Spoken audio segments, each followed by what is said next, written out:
Deepwoken's Vow of Iron is delayed, and in the spirit of Deepwoken's deadlines and in compensation, we got some sneak peeks that I wanted to talk about and theorize pretty deeply upon. Before we get into it, make sure to watch me on Twitch because I'm playing Minecraft. I'm playing hardcore Minecraft. Twitch with the viewers. Come watch me play hardcore Minecraft. Anyway, make sure to subscribe and let's get straight into it. Alright, first of all, allow me to rant. Holy shit, Deepwoken, your update schedule is fucking terrible. This video is still PG-13, by the way. Now, I'm not talking about the delay. I'm talking about the initial update day being a Sunday. November 23rd was the initial day of release, and who on the dev team thought that a Sunday was an optimal day to update? The new day is the 29th, which is a Saturday. Saturday, alright. Lots of people go out on Saturdays, so not completely optimal, but it's alright, okay? Friday, absolutely perfect. Nobody's got school or work. It's the beginning of the weekend, people get home, they're all ready to chill, they can play Deepwoken all they want. A Sunday, Monday schedule where we're for some reason on most of the time is just the worst possible schedule.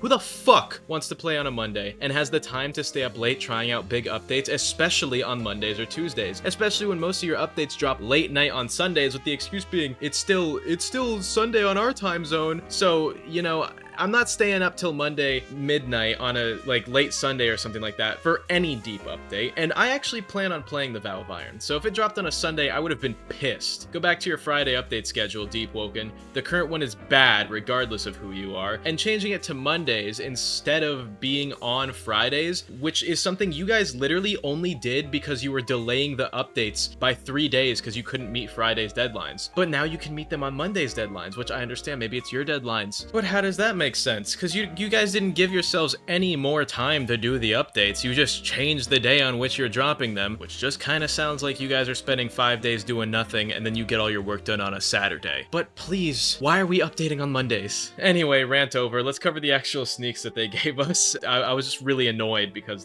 having a Sunday update is disgusting, especially for something as major as this. Now, number one is the second most intriguing here. It is going to be the Warmaster Maestro. So first of all, he is clearly a Warmaster as he has the same oath cosmetic as Jericho Warden, who is a known Warmaster. Along with that, he is wearing the Maestro's garments, but he isn't Maestro Evangard Rest, the one we currently know in-game. Our Maestro has a scar on his right, or our left facing him, eye, while this Maestro has a scar under his left, our facing right eye. So no matter what, assuming that the Vow of Iron is in a different point of time, most likely being the past, for reasons that I'll cover later, and some huge things that I absolutely love to theorize on, these Maestros would both have at least one matching scar, but neither of them do. Now, the Maestro is a position for the training leader over the Vigils guards within the Isle of Vigils. Maestro is not a name. Maestro Evangard Rest is the one that we see in the Pathfinder version of the game currently, and his name is Evangard Rest. His name is not Maestro, it's a title. Etria and the Central Authority also have never been allies. However, we do know that the Warmaster Oath, which belongs to the Circle of Honor, is only found within the Central Authority, and only high-ranking members of the Central Authority have Warmaster, meaning that this Maestro has some sort of connection to the Central Authority, so he's more than likely some kind of spy. Given the fact that Warmaster is used by high-ranking Central Authority members, I believe he's a spy for the Central Authority trying to help take over Etria, and he could have been one of the people responsible for sealing away the original king of the Etrian kingdom. Along with that, he has a unique bow on his back that is likely to be a weapon drop from him, meaning we may be able to spar with him similarly to the current Etrian Maestro, Evangard Rest. Or, potentially, he could be an actual boss who we have to kill after finding out that he could be a spy for the Central Authority. Now, there is a big conflict of interest here, though, and it is the Lord Regent. The War Masters took an oath to the Circle of Honor and exist almost solely to take down the Ministry and contractors. The Central Authority also, however, wants Etris, though, so taking out the King of Etria to make way for the Lord Regent to take over is something that doesn't really make very much sense. So I personally think that the Maestro that we see in the leaks is a spy, and he has a 2-objective mission currently ongoing as the time of Vow of Iron is, right? So his mission is to, 1, take down the Lord Regent, which will then indirectly make way for the Central Authority to take over Etris.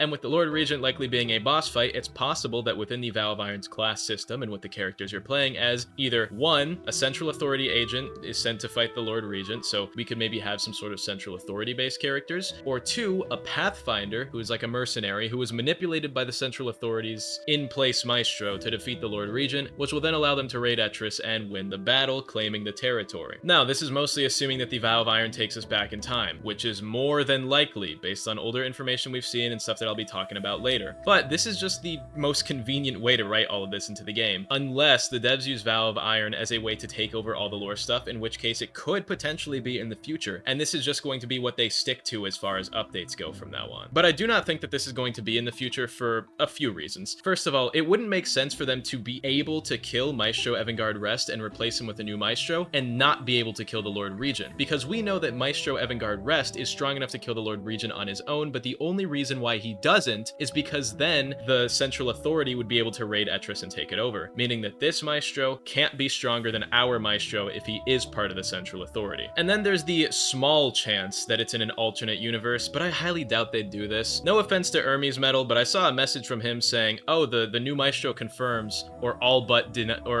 denounces my theory that Vow of Iron is going to be in an alternate universe, and I personally don't think that's a good theory for a few reasons. First of all, it'd be fucking stupid.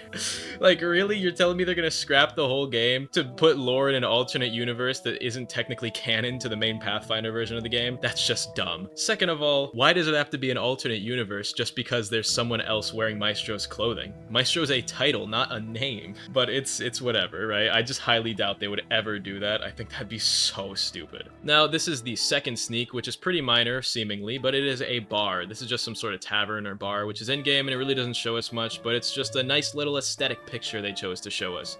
And then we have Evolution Mega Knight. I'm joking, it's a samurai. Obviously, the aesthetics of it don't matter, but the samurai armored guy is very clearly a boss and is some sort of guardian over the Hive Fountain based on, you know, the fact that he is by the Hive Fountain that you have to wash your face in. And I think this is very interesting.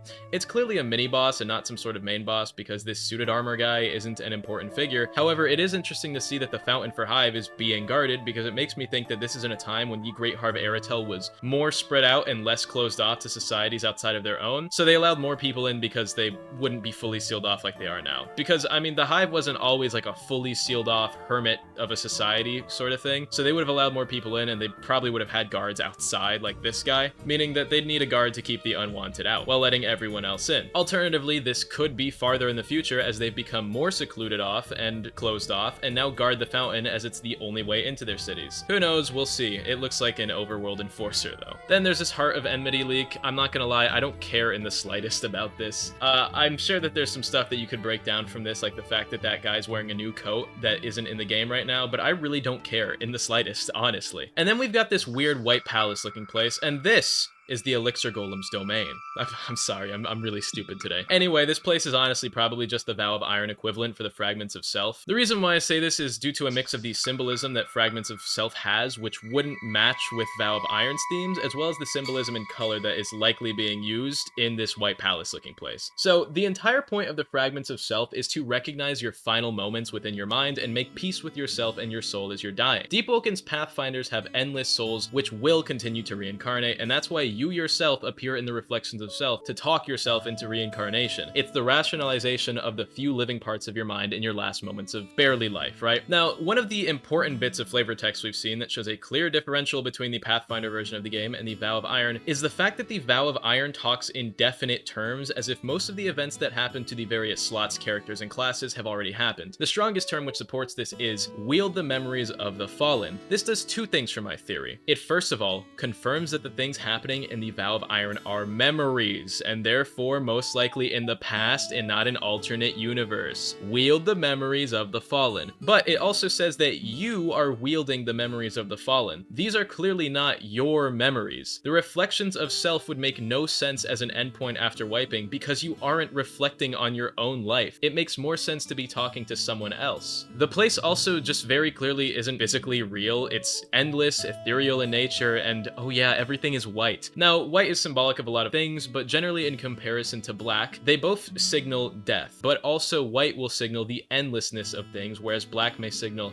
death with a definite ending. Black is a void where nothing lives, while white is a void where everything can be reborn anew. Now, given the nature of Deepwoken's souls, both the fragments of self and this white palace are white, because obviously all the souls in Deepwoken are endless. Everyone will be reincarnated for the most part. There's probably exceptions to it that haven't been thought about or that aren't in the lore yet, but everyone will be reincarnated, regardless of the fact that these are not your memories. White is still signifying death, which is why I think that this is really just the place you go after you wipe in a Vow of Iron slot. With that being said, I could just be digging too deep and the devs didn't think about any of this in the same way I am, but all I'm gonna say is, if this ain't foreshadowing, then it's just bad writing, and I need to be on the lore team ASAP. Also, in comparison to Vow of Iron and the Pathfinder stories, right? Pathfinder clearly says, follow your own path, right? Like, it's telling us that we have free will. This is our story, it is us. Vow of Iron is clearly not what we have gone through, it's just what we're seeing, which is someone else's experience. Your fate is what you make of it as a Pathfinder, but in the Vow of Iron,